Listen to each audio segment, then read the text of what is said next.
Harka fuunee shamaa akkam jirtu kabajamoo dhaggeeffattootaaf daawwattoota Keelloo Miidiyaa qophii keenya faana Keelloo har'aatiin barruu Piroofeesar Asaffaa Jaallataa marsariitii bakkalcha Oromiyaa jedhu irratti tibbana Oromoon maaliif Oromiyaa walabaa fi diimokiraatawaa deebisee uumuuf qabsaa'uun barbaachise jechuun afaan Ingiliffaan kataban irratti ka qopheeffannee isin dhageessifna. Qophicha akka gaditti kan isinii dhiyaatu ta'a. Obsaan nu caqasaa.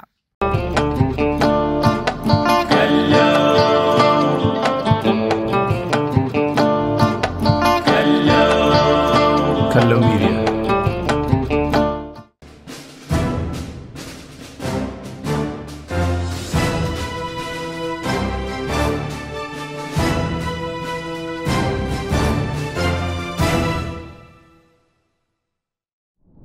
Sabni Oromoo seenaa, aadaa, eenyummaa, hawwii siyaasaa waliin qooddata. Saboota gurguddoo Impaayera Itoophiyaa, Afrikaa fi addunyaa keessatti humna dinagdee fi namaatiin badhaadhaa qaban keessaa tokko ta'uu isaatiin sabni Oromoo diina keessaa fi alaa irraa of eeguuf mootummaa walabaa qabaachuu dhabuun isaa waa wal faallessuudha. Har'a biyyoota 193 keessaa 22 qofatu baay'ina uummataa saba Oromoo miliyoona 50 walitti tilmaamamuu caala. Biyyoonni haaraan ammallee addunyaa irratti mul'achaa jiru. Bara 1990 irraa eegalee biyyoonni haaraan 36 dhalatan. Yeroo dhiyootti biyyoonni 10 dabalataan uumamuu malu. Uummanni Oromoo hanga waggoota kurnannuma jaarraa 19ffaatti gamtaa impeeraalistoota Awurooppaa koloneeffannaa Abisiiniyaa fi gita tumsa Oromoo kadantaa dhuunfaa fi garee isaatiif diina uummata Oromoo cinaa dhaabbatuun koloneeffatamee ture. Sirna addunyaa kaapitaalizimiitiin alas ta'e. Uummanni Oromoo koloneeffannaa dura sirna gadaa irratti kan hundaa'e mootummaa mataasaa akka walabaa fi diimokiraatawaa ta'e sirna siyaasaa fi dinagdee walqixxummaadhaan kan dhimma itti ba'u qaba ture. Sabboontonni Oromoo mootummaan Oromiyaa walabaa diimokiraatawaa deebi'ee dhalachuun barbaachisaa ta'uusaa uummata Oromoo fi hawaasa addunyaa beeksisuu qabu. Uummanni Oromoo hanga walakkeessa jaarraa 19ffaatti biyya walabaa fi diimokiraatawaa qabaachaa ture. Jaarraa tokkoo fi walakkaaf koloneeffattuu hirkattuu kataate Abisiiniyaa jalatti gabroomee jiraate. Koloneeffattoonni hirkattuun kun humna namaa dabalatee qabeenya Oromoon hunda saamuudhaan aadaa fi afaan sabichaa ukkaamsitee hacuucaa hamaa jala galchite.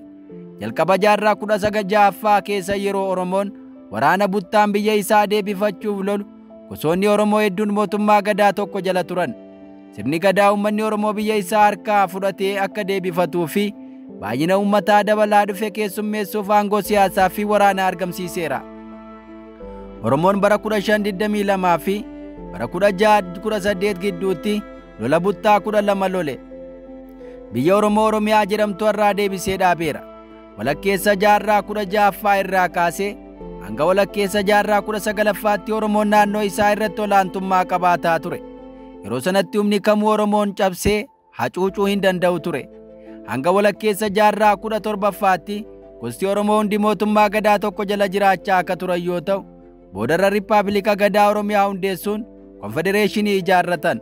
Walakkeessa jaarraa 17ffaa booda baay'inni uummataa dabalaa waan dhufeef gosoonni Oromoo adda addaa mootummaa gadaa of danda'ee qabaachuu jalqaban. Haa ta'u malee gosoonni Oromoo adda addaa fi mootummoonni naannoo ofiin of bulchan gamtaa, federeeshinii fi konfedereeshinii ijaaruun tokkummaa siyaasaa fi aadaa eeggachuu fi nageenyaa fi dantaa isaanii diina waloo isaanii irraa ittisaa turan.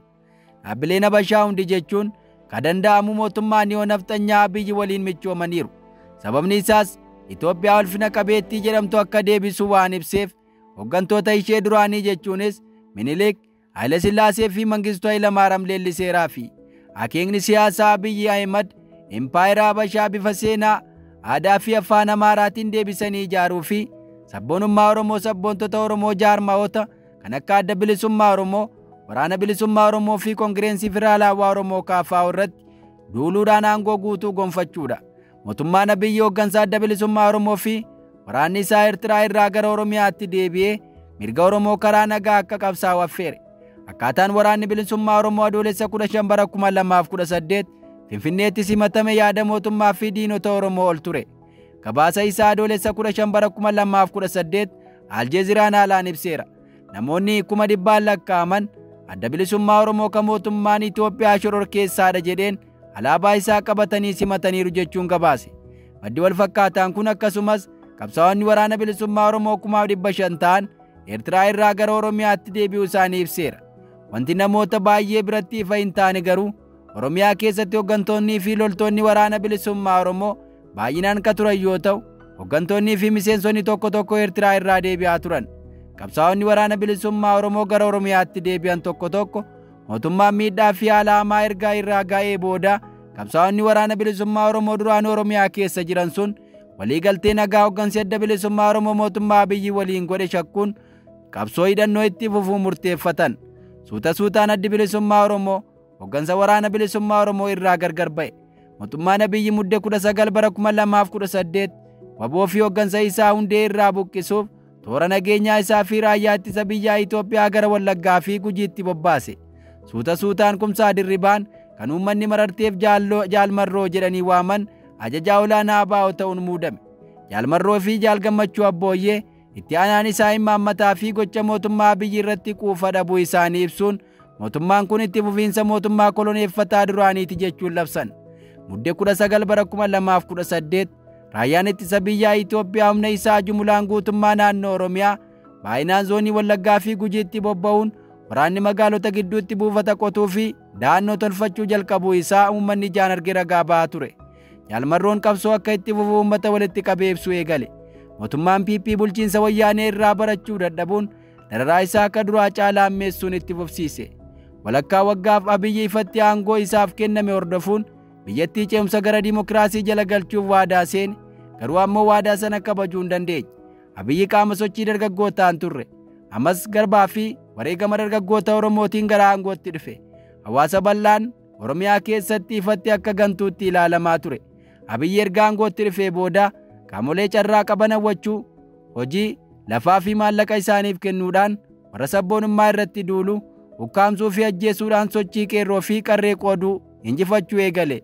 Abiyyi ji'a ja'a keessatti dameelee murteessoo maashinoota mootummaa federaalaa kanneen akka dhaabbata basaasaa fi nageenya biyyaalessaa, raayyaa ittisa biyyaa, poolisii fi dhaabbilee biroo to'achuu danda'e. Bulchiinsa mootummaa naannoo Oromiyaa OPDOs qoqqooduun to'achuu itti fufe. Abiyyi eebila bara 2019 lammaa pirezidaantummaa Oromiyaa irraa buusee nama ajajamuuf obbo Shimallis Abdiisaa bakka buufate. Hooggantoota siyaasaa Oromoo keessaa tokko kan ta'e nama ilaalcha sabboonummaa Oromoo qaba jedhee shakke Lammaa Magarsaa ammoo bakkaa kaase. Kanuma waliin haleellaa muddee bara 2018 Oromiyaa lixaa fi kibbaa waboo irratti eegalee lola jabeesse. Walitti dhufeenya qeerroo fi qarreen waboo waliin qaban shakkuun waraanaan adda kutuuf lola jalqabe. Milkeessaa miidhagaa akka walgayii Abiyyi waliin taasifamu irratti hirmaatee ragaa kana cimsee ba'eera. Walgayii koree giddu galeessa sadarkaa olaanaa paartii Dimokiraatawaa Oromoo kanan irratti argamuun Abiyyi qeerroon aangoo isaa balaa olaanaa ta'uu kaasee dubbatee jedha Milkeessaan.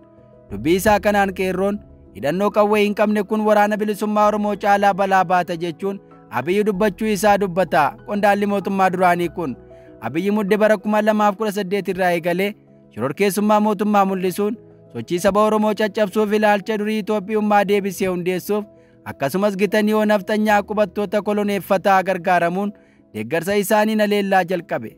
Sochiin mormii dargaggootaa Oromoo kun duudhaa dimokiraasii Oromoo deebisuu fi dhaabbilee lammummaa biyyaalessaa jajjabuu fi jaarmiyaalee siyaasaa mootummaa Dimokiraatawaa Oromiyaa abbaa biyyummaa qabu hundeessuuf kanneen barbaachisan ijaaruuf haala mijataa uume.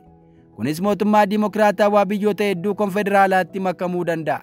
Waraanni bilisummaa Oromoo fi waboon bara seenaa kana keessatti diina dachaatu isaan quunname.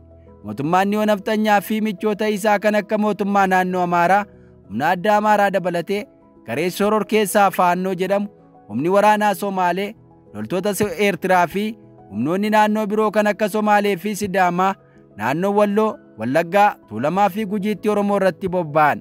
Humnoonni kun diina saba Oromoo isa jalqabaa ta'an. Humnoonni kun hundi uummata Oromoo akka OPDO hin deeggarree hubachuun shororkeessaa fi daguuguu itti fufan.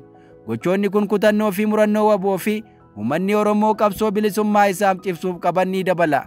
Abiyyi piroojeektii ijaarsa saba Amaaraa tarkaanfachiisuuf sabboonummaa Amaaraa Itoophiyummaa fakkeessee ulfeessuun Oromummaa sabaa, seenaa, aadaa, eenyummaa fi sabboonummaa Oromoo irrattis lola ilaalchaa labseera.